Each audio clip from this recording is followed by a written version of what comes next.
আসসালামু আলাইকুম। আজকে আমরা 9.1 এ 29 নাম্বার ম্যাথটা করব। এখানে দেওয়া আছে cot a সমান b by a, find the value of sin a minus cos a divided by sin a plus cos b। এখানে প্রথমে আমরা যে গিভেন পার্টটা দেওয়া আছে সেই পার্টটা লিখে নেব। cot a equal b by a, then আমরা cot সমান আমরা জানি হচ্ছে cos a divided by sin a equal b by a।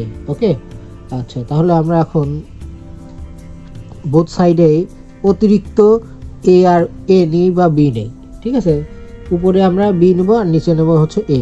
তাহলে b cos a divided by a sin a, তাহলে এখানে হচ্ছে b square divided by a square, multiply both side p applying both sides by b by a। Okay, আচ্ছা, এখন আমরা কি করব, এটাকে ঘুরিয়ে দেব। ঘুরিয়ে দেব বলতে কি, দেখো আমরা কি করি, a by sin a divide by b by cos a equal a square divide by b square. এটাকে আমরা বলি বাই ইনভার্টেন্ডো, বাই ইনভার্টেন্ডো। ওকে, এখন আমরা কি করব, ডিভিডেন্ডো কম্পোনেন্ডো করব। ডিভিডেন্ডো কম্পোনেন্ডো বাংলাকে বলে যোজন বিয়োজন।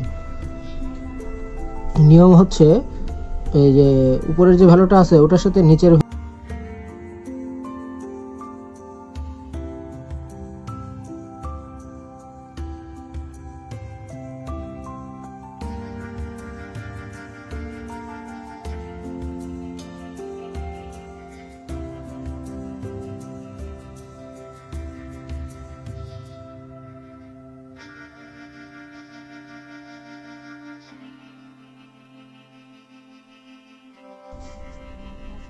তাহলে আমাদের ফাইনাল অ্যান্সার কি দাঁড়ালো, এই এ এ এ sine A minus B cos A divided by A